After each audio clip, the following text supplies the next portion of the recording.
డ్రైవర్లందరికీ నేను చెప్పాలనుకున్నది ఒకటే. ఈ రోజున మన హైదరాబాద్లో ఎక్కడా కూడా పెట్రోల్ కొరత, డీజిల్ కొరత, ఎల్పిజి కొరత అసలు లేదు. ఎందుకనంటే ఇక్కడ అన్ని చోట్ల స్టాక్ ఉంది. బట్ ఎవడో ఒక ఎదవ చేసిన చిన్న మిస్టేక్ వల్ల అందరూ ఇక్కడ డీజిల్ లేదు, పెట్రోల్ లేదు, ఎల్పిజి లేదు అనుకుంటున్నారు. ఒకేసారి ఇప్పుడు డైలీ వెళ్ళే 5 మంది కంటే 100 మంది ఒకేసారి బంక్ మీద పెడితే వాళ్ళకు కూడా ప్రెజరే కదా. ఉన్న స్టాక్ కంటే అందరూ ఎక్స్ట్రా తీసుకెళ్తే వాళ్ళ దగ్గర ఉన్న స్టాక్ మొత్తం అయిపోద్ది.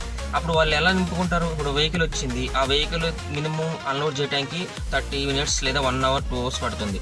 సో ఆ టైం కూడా మనం వాళ్ళకి ఇవ్వకుండా ఉన్నదంతా మనం తీసుకుని వెళ్తే వాళ్ళకి ఇబ్బంది కదా.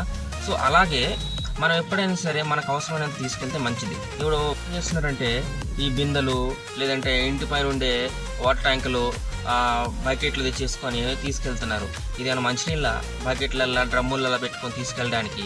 పెట్రోల్ అన్నా డీజిల్ ఇన్ కేస్ ఏమైనా చిన్న తప్పు జరిగిందనుకో అందరు కల్లాసే. దయచేసి అర్థం చేసుకోండి, ఇక్కడ దేనికి కొరత లేదు. ఈ కొరత దేనికేనంటే ఇప్పుడు ఎవరైతే పెట్రోల్ డీలర్స్ ఉన్నారో వాళ్ళు పైన నుంచి సప్లై చేసే వాళ్ళకి క్రెడిట్ ఇవ్వలేదు. ఇప్పుడు 100 లీటర్స్ కావాలనుకో పెట్రోల్ బంకులు వాళ్ళకి పైన ఎవరైతే సప్లై చేసే ఉన్నారో ఇప్పుడు 100 రూపాయలకి 50 రూపాయలు ఇచ్చి ఇంకో 50 రూపాయలు తర్వాత ఇస్తామని చెప్పేవాళ్ళు. అలాగా ఎప్పటికీ జరుగుతుండేది. 1 డేకో 2 డేకో అన్లోడ్ అయినా 2 డేస్కో 1 డేస్కో ఇచ్చేసేవాళ్ళు.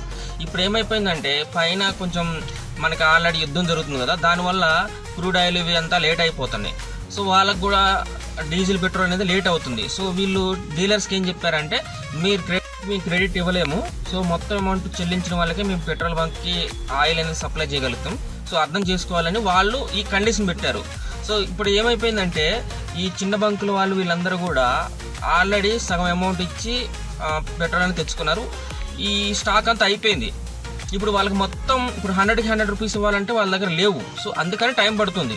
ఇప్పుడు మన వాళ్ళు ఏం చేశారంటే ఈ సోషల్ మీడియాలో రన్ అవుతున్న వీడియోలు, పాత వీడియోలను కూడా తీసుకొచ్చి ఇందులో వేసేసి అందరినీ భయంభ్రాంతులు చేస్తారు. సో దయచేసి అలా చేయకండి. ఇక్కడ ఏ కొరత లేదు.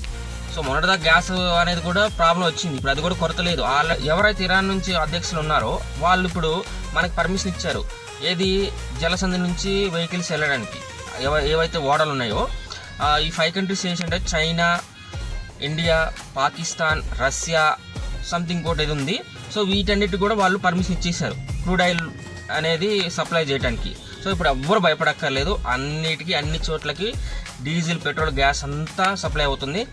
ఆల్రెడీ మన తెలంగాణ పోలీస్ వర్గం వాళ్ళు కూడా చెప్పేశారు ఏమని, మనకి 45 days కూడా ఎటువంటి కొరత లేదు అని, ఆయిల్ అనేది మన దగ్గర ఉంది అని. సో నిజంగా అందరూ ఎవరు భయపడకండి. ఇప్పుడు ఈ భయానికే సగం మందికి హార్ట్ అటాక్ వచ్చినట్టు. సో అవసరమా? మనకి ఎంత కావాలో అంత యూజ్ చేసుకుంటే పొద్దున్న నుంచి ఇప్పుడు ఆటో వాళ్ళు ఉన్నారు, మార్నింగ్ 4-5కి వెళ్తున్నారు, ఆఫ్టర్నూన్ 2-3 అయినా కూడా ఎవ్వరికి గ్యాస్ దొరకట్లేదంట. ఎందుకు దొరుకుతుంది?